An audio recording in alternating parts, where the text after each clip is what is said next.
Jaxcon today, and the gentleman is inquiring about what type of paint my cars consist of. My cars, I do body work, and then I go to Duplicolor primer. Some people prefer Tamiya primer, but Duplicolor primer is accessible to use and it's easier to remove if you make a mistake. Then after Duplicolor primer, the cars go through primer prep, and then I shoot them with base coat, which is an automotive industry paint. After automotive industry paint, then I shoot either a 2-part clear, 3-part clear, or a 4-part clear. I'm not going to tell you that all my cars come out perfect. I do get some dirt in them. It happens. And that's where sanding and polishing come into the field. I'm in the collision industry. I've polished cars with machines for years. I've done lowriders, I've done customs, I've done street cars, Lamborghinis, BMWs, I've done them all. So learning that process with real cars, we can also adapt to our model car setup as far as car prep. It's not hard to do. It takes time, it takes patience. With base coat and clear coat, there's no room for mistake. Bones here suffered a burn on the quarter panel, and all I had to do was tape off and retouch and then blend back in the color. This is a new color. This is Porsche Gray, which is a base color, shot over with PPG clear. I didn't go DuPont clear, I went PPG clear. And the artwork, as you can see, that's why I nicknamed the car Bones. But it's all a process. It's a learning process. How many coats and polish would you say are... There's, on Bones, this car here, there's 2 coats of clear. Okay. And you polish in between them? And polish it. A light sand in between, and then shoot the next coat. And then the next coat tells its truth. If the car needs any sanding, or you get any dirt in the paint, or whatever the case may be.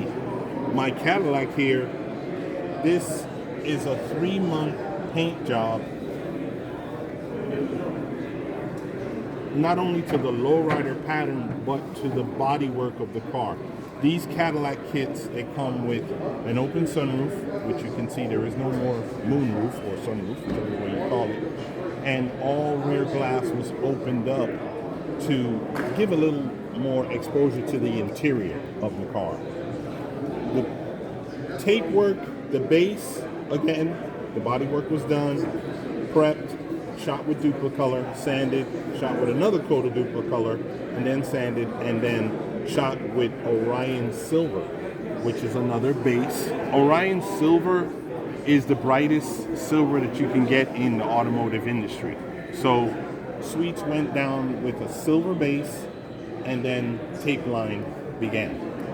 She has tape lines throughout the car, and these tape lines are measured with what there's a lowriders, real lowrider paint job guys use a thing called true rulers, which helps you set your lines equally and straight throughout. I did make a boo-boo here on the trunk. I goofed a little bit. Nobody's perfect. No one's going to catch it either. Nobody's perfect, but we try, and like I said, it's a learning process. I learned throughout the years. I started back in '92. My mentor was Augie Hiscano.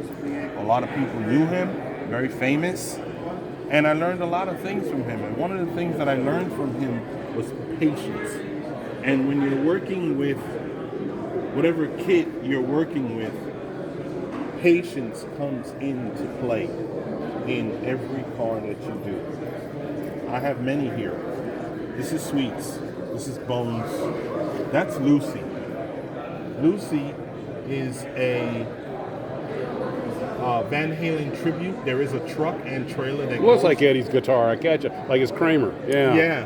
And the truck is perfect. Each line on Lucy is a different increment measured tape, which I went say maybe 3 centimeter, 2 centimeter, 1 centimeter. So she is a replica of the truck. and the guitar. That's awesome. What it all boils down to, it's all about fun. It's all about That's fun. what I try to tell people is if it's not fun, what's the point in doing it? It's all about fun. And if you can't take it as fun, I was with a group called Mags. If it ain't fun, it ain't a hobby. My motto is if it ain't fun, it won't be done. That's the way it is, you know, and I've put that into a lot of my work that I do. You know, I love Street Outlaws. That's a Street Outlaw NSX, which has been converted from mid-rear engine to twin turbo to the front. Very difficult execution on that car, but she came out the way I wanted her to. Very nice. Mike, I have to get back to my table, but I thank you for taking a few minutes. And it's Mike Alvarez, correct? Mike Alvarez. And are you here in Jacksonville, or where are you No, at? I used to live in Tampa. I'm based out of Miami now. So you came all the way up from Miami? Yes. That's great. I came to support Gil and Jaxcon, which I've supported in many years before. And I'm a supporter. You know, I'm a president of Florida West Coast Auto Modelers. Look for us in coming months because we just did a show with Harbor City Modelers. It was an inaugural event, which turned out great. The vendors loved it. All the contenders loved it. We didn't have a big turnout, super turnout like this, but it will come. It will come. Well, if you don't mind, I'm going to post this on my Max's Models channel. Feel free. Thank you. Mike, thank you very much. I appreciate the time and the video. Oh, Thank no you. worries. Glad. And Thank thanks for promoting your supporters. I always do. Oh, great. You know, and there are a lot of supporters in my cars. I'm just going to go over and get a quick look over there at that one you were pointing out, and then There are many here. They're beautiful workmanship. Here's Sally. Uh-huh. This one is named after my first granddaughter. Oh. I love this car only for the fact that two major factors. It's named after my granddaughter, and I put a lot of work into this car. Flawless paint job. Just to get it to look like that. It has a very, very tricked paint. Planet Organic Green over a blue pearl. Oh, wow. Again, if you flash, if you flash, And that was Mike Alvarez.